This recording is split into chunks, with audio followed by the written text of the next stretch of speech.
Estoy con Alejandro Cuadrado, Managing Director, Director Global FX y LATAM. Muchas gracias, Alejandro, por acompañarnos en Bloomberg en español. A vosotros, encantado de estar con vosotros.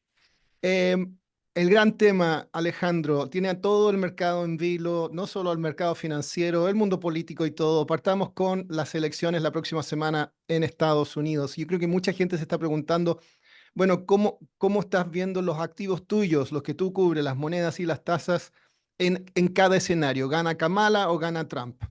¿Cómo, Bueno, sin cómo, duda, cómo lo ves? sí, no, sin duda sigue siendo el tema principal. Acabamos de volver a las reuniones del Fondo Monetario Internacional. Todas básicamente empezaban o terminaban con views sobre las elecciones de Estados Unidos y posibles consecuencias. En general, en el último mes lo que hemos visto es un reposicionamiento de mercado. A medida que se acercaba el voto y que Trump subía en las encuestas incluso algún tono más agresivo a la hora de considerar aranceles y políticas que pueden ser más disruptivas, movimiento más defensivo, ¿no? Primero, fortaleza dólar. El dólar se ha reforzado contra todas las monedas, algunas más, otras un poco menos. Creo que había ahí algo de factores adicionales, de cómo te pegan algunas materias primas, algunos de los desarrollos locales, tema fiscal en Colombia, etcétera. Pero en general, defensivo. No ha habido muy pocos lugares donde esconderse.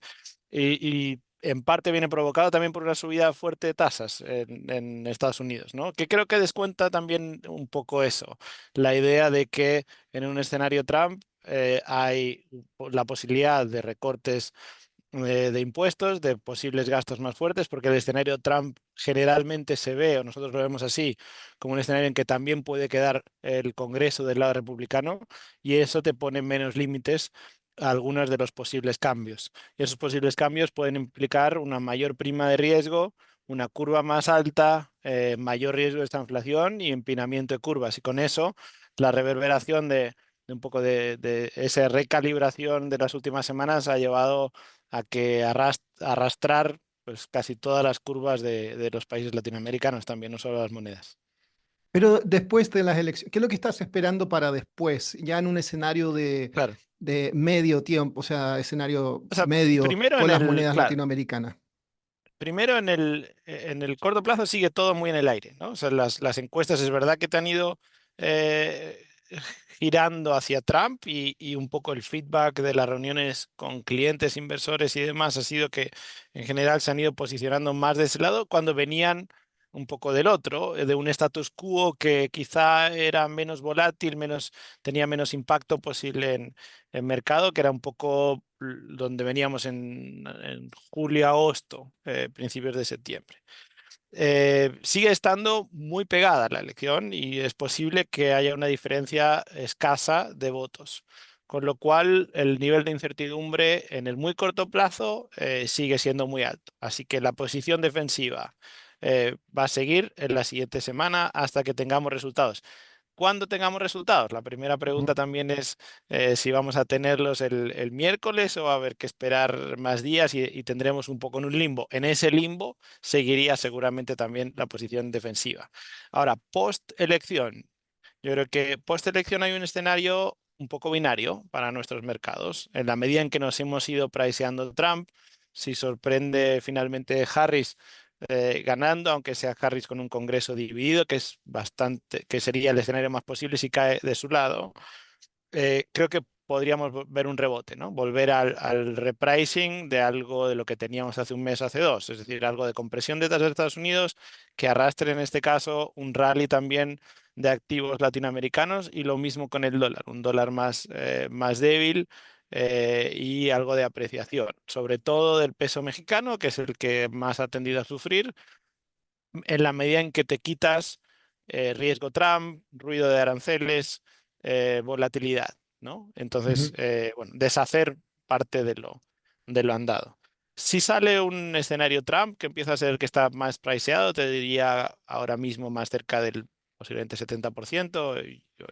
Recalcar que hoy estamos a martes, Ujú. por si luego lo escuchan otro día y el mercado se volvió a mover. Se mueve mucho en estas últimas semanas.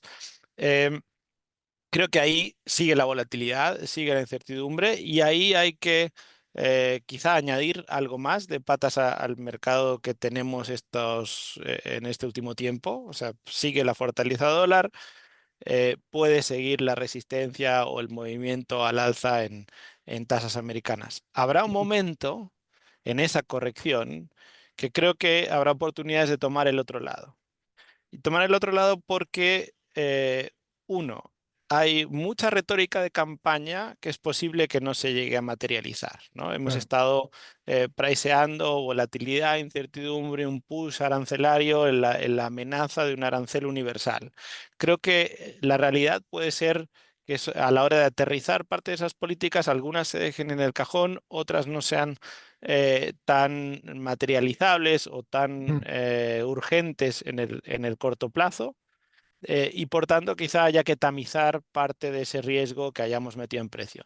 Corto ujú. plazo seguro, el mercado de monedas siempre suele ser el más exagerado y con los movimientos más violentos, entonces quizá esa sea la primera oportunidad.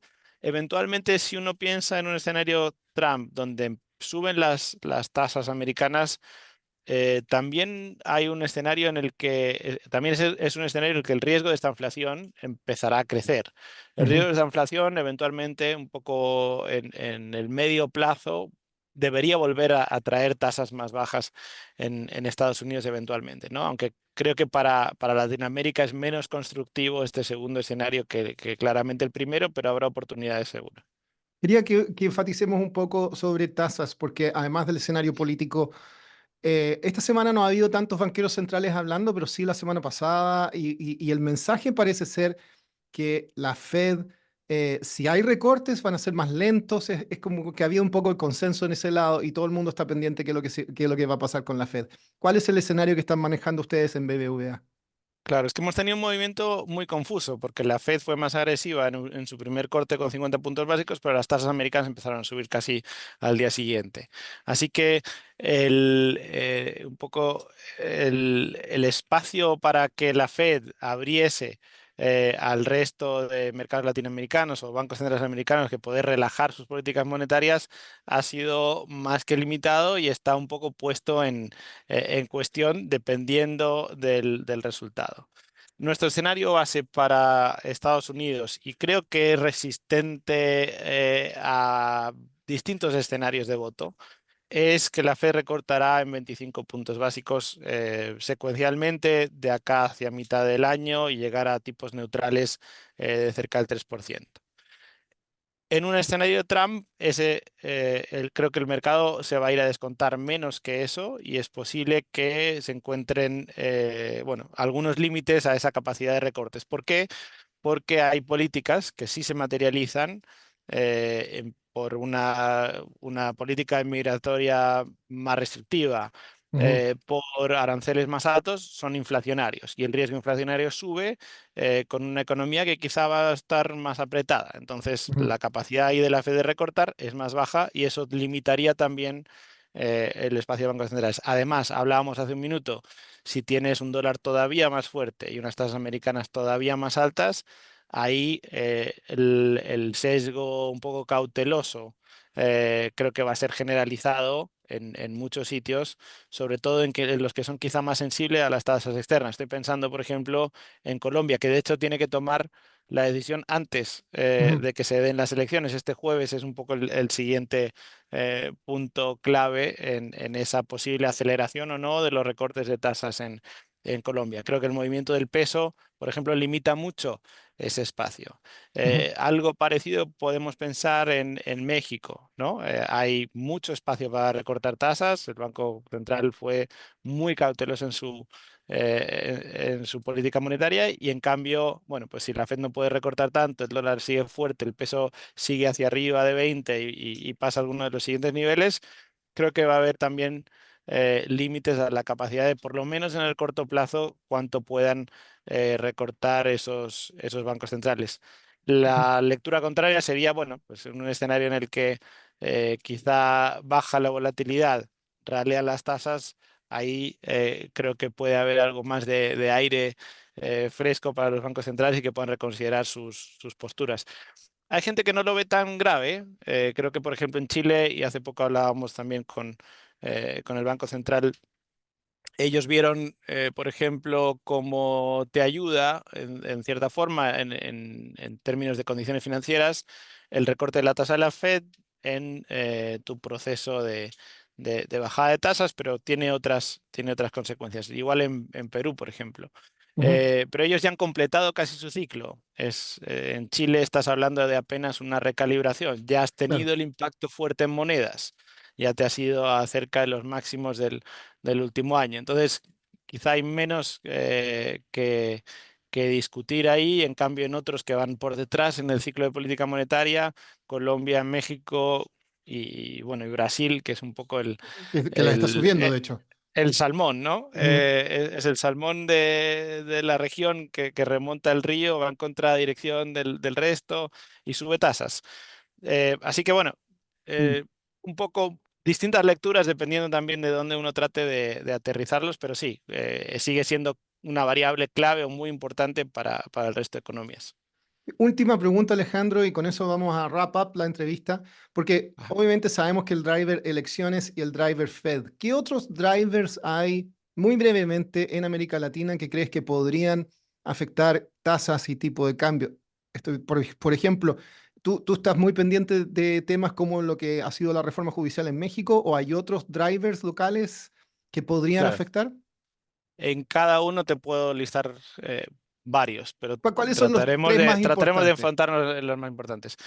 En Brasil, la parte fiscal, ¿no? Esa ha sido dominante eh, todo el año. Ya el real, las tasas brasileñas llevan subiendo y el real depreciando desde el mes de marzo, abril, y casi todo por una preocupación fiscal que tiene reverberancia en tasas y eso te pega en monedas y hasta en el equity. Todo el mercado brasileño está perfectamente correlacionado. Se necesitan más señales positivas para dar algún tipo de cortocircuito y que ese círculo vicioso se convierta en virtuoso, porque hay Ujú, espacio para poder dar la vuelta, pero hoy por hoy no lo tienes.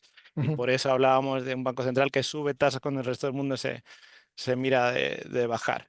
En México hay sí, ya ha sido metiendo en precio, creo que bastante prima de riesgo postelectoral, reforma judicial, etcétera. Sigue abierto el debate en el medio y largo plazo del lado institucional. Y ahí hay que ir viendo, bueno, primero el presupuesto 2025, creo que es el siguiente un poco punto clave. Y a partir de ahí ir viendo cómo se sigue desarrollando ese proceso de reformas que empezó por la judicial, pero sigue, y ujú, cómo tiene o no impacto en la economía y en la forma de hacer negocio. Y creo que ahí va a estar la clave de cara al 2025 de si tenemos que reajustar más o reajustar menos. ujú, En el caso de México y en Colombia, en las últimas semanas también la parte fiscal ha estado haciendo bastante ruido. El último debate sobre el proceso de descentralización que empieza a tomar bastante vuelo y que eso puede llevar a ciertas rigideces fiscales que a su vez hacen bueno, que la posibilidad de déficits más altos, de niveles de deuda más alta, implique que haya que añadir también prima de riesgo. Así que ujú, bueno, estamos en una región que por supuesto, el factor global, elecciones de Estados Unidos, Fed, es clave, pero tiene desarrollos locales que también aportan idiosincrasias ujú. importantes y que mueven el mercado. Alejandro Cuadrado, Managing Director FX Global y LATAM. Muchas gracias por acompañarnos en Bloomberg en español. Cuando quieran. Un gusto.